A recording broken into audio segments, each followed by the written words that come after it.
क्या खबर ईरान की, वॉर की, आपके स्कूटर के पेट्रोल की, आपके किचन में चल रहे गैस एलपीजी सिलेंडर्स की?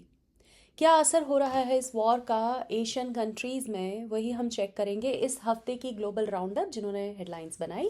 एशियन यूनिवर्सल मीडिया देख रहे हैं आप, और अगर आप चाहते हैं कोई स्पेसिफिक कंट्री की न्यूज़ जानना या किसी स्पेसिफिक न्यूज़ पे विस्तार में बात करना, तो प्लीज़ कमेंट सेक्शन में मुझे बताइए और सब्सक्राइब कीजिए Asian universal media.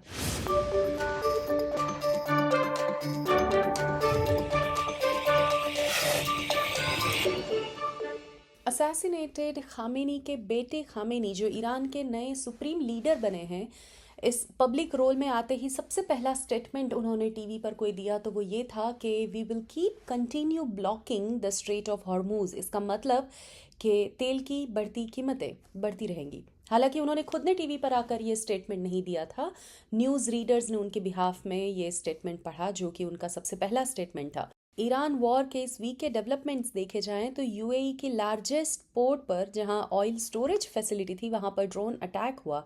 Even after all these threats for blocking the street of Hormuz, फिर भी ईरान ने इंडिया के 2 ऑयल टैंकर्स को सुरक्षित पास होने दिया है। ईरान के इंडिया एम्बेसडर जो हैं, उन्होंने कहा है कि this is because Iran and India's long standing friendship, common interest, common fate. भाई, इंडिया भले ही चाहे यूएस और इज़राइल के अपीजमेंट में रहा हो, पर ईरान जो है वो देखा जा रहा है कि ये हिस्टोरिक फ्रेंडशिप भूला नहीं है। खैर, अपार्ट फ्रॉम इंडिया, बाकी साउथ एशियन कंट्रीज़ में इस वॉर के क्या हालात हैं, क्या एनर्जी क्राइसिस है, उस पर अगर हम क्विकली बात करें तो पाकिस्तान से साउथ कोरिया तक most countries are facing energy crisis. Bangladesh ने फ्यूल के यूसेज को कम करने के लिए इसकी खरीदारी पर काफ़ी लिमिटेशंस लगा दी हैं, यूनिवर्सिटीज़ बंद कर दी हैं, और जो मेन ऑयल डेपो हैं वहाँ पर आर्मी और पुलिस तैनात कर दी गई है।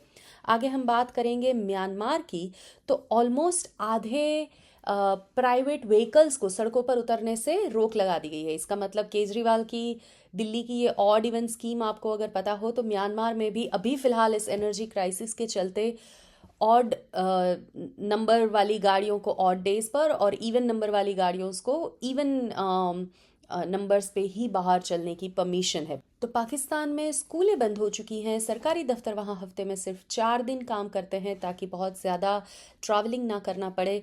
ऑयल डेपो वहाँ के सारे खाली पड़े हैं, और गार्जियन की एक रिपोर्ट बताती है कि ईरान ने अपनी साइड की बॉर्डर जो है वो बंद कर दी गई है। आगे कौन सी साउथ एशियन कंट्री इस वॉर के इफेक्ट में आई है, तो फिलीपींस और वियतनाम की हम बात करते हैं, जहां पर अभी फ़िलहाल हाइब्रिड वर्क पैटर्न को प्रमोट किया जा रहा है। जिस तरह से कोविड-19 में हम महज 1-2 दिन ऑफिस जाते थे, मोस्ट ऑफ द वीक घर पे काम करते थे, या गवर्नमेंट ने सारे प्राइवेट ऑफिसेस वगैरह को ये आदेश दिए हैं कि अगर हो सके तो प्लीज़ 100% अपने घरों से ही बैठ के काम किया जाए।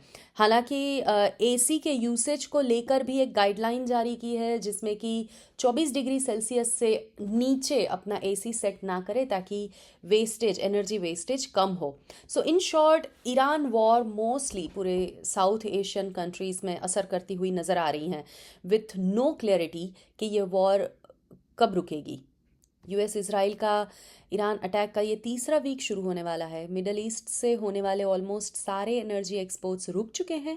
जब से वॉर शुरू हुई है, ब्रेंट क्रूड की कीमत $100 अ बैरल यानी कि लगभग 40% तक ऊपर जा चुकी है। तो अभी डोनाल्ड ट्रंप ने ईरान के सबसे बड़े ऑयल एक्सपोर्ट आइलैंड खर्क पे हमला किया है, जहां से ईरान का 90% तक का ऑयल एक्सपोर्ट हो रहा है। ओके, तो इंडिया की नेबर कंट्री की हम बात करें, जहां पर भी एक वॉर चल रही है जो कि ईरान से भी पहले शुरू हुई, जिस पर कोई ध्यान नहीं दे रहा, कोई खबर नहीं आ रही, और कोई क्लैरिटी नहीं है कि कोई ऐसा देश है जो पाकिस्तान और अफगानिस्तान के इस क्रॉस बॉर्डर फायरिंग को रोक सके। रीसेंट डेवलपमेंट के हिसाब से तालिबानी government has accused Pakistan of attacking homes in Kandahar, जिसमें औरतों और बच्चों के मारे जाने की खबर है। इस वॉर के शुरू होने की वजह हम देखें तो कुछ कुछ पास्ट के इवेंट्स, जहां पर पाकिस्तान में अलग अलग शहरों में जो मिलिटेंसी हमले हुए थे वो इल्ज़ाम उन्होंने अफ़गान पे लगाते हुए कहा है कि वो पाकिस्तानी मिलिटेंसी पाकिस्तान में बसे तालिबानियों को बढ़ावा दे रहे हैं। हालांकि अफ़गानिस्तान ने ये आरोपों को खारिज कर दिया है। खैर आगे बढ़ते हैं और बात करते हैं नेपाल की, जहां काफ़ी लंबे समय से जेंजी प्रोटेस्ट हो रहे थे। पिछले साल ये यंगस्टर्स की प्रोटेस्ट जो शुरू हुई द मार्क्सिस्ट पार्टी सरकार के खिलाफ, इस प्रोटेस्ट के चलते ये सरकार गिर जाती है और हिस्टोरिक इलेक्शंस हुए। क्यों? क्योंकि महज सिर्फ 4 साल पुरानी पॉलिटिकल पार्टी राष्ट्रीय स्वतंत्रता पार्टी में अपनी 2/3 पोजीशन बना ली है पार्लियामेंट में, और इस ड्रामेटिक इलेक्शन में एक्स रैपर बालिंदर शाह होंगे देश के नए prime minister. It's very different to see some countries PM dancing and rapping on the victory. ऐसी लीडरशिप काफ़ी नई है पॉलिटिकल वर्ल्ड के लिए। इसका क्या असर होगा ये तो अभी अननोन है, but for sure human rights watch की अभी नेपाल की इस पॉलिटिकल पार्टी पे नज़र है। खैर इसी के चलते हम इस हफ्ते के वीकली राउंड अप को भी यहाँ पर स्टॉप करेंगे, पर हर रोज़ होने वाले पॉलिटिकल डेवलपमेंट्स और जो जो भी खबरें देश विदेश से आ रही है वो जानने के लिए आप हमारे साथ जुड़े रह सकते हैं। Like, share and subscribe Asian universal media. Thank you for watching.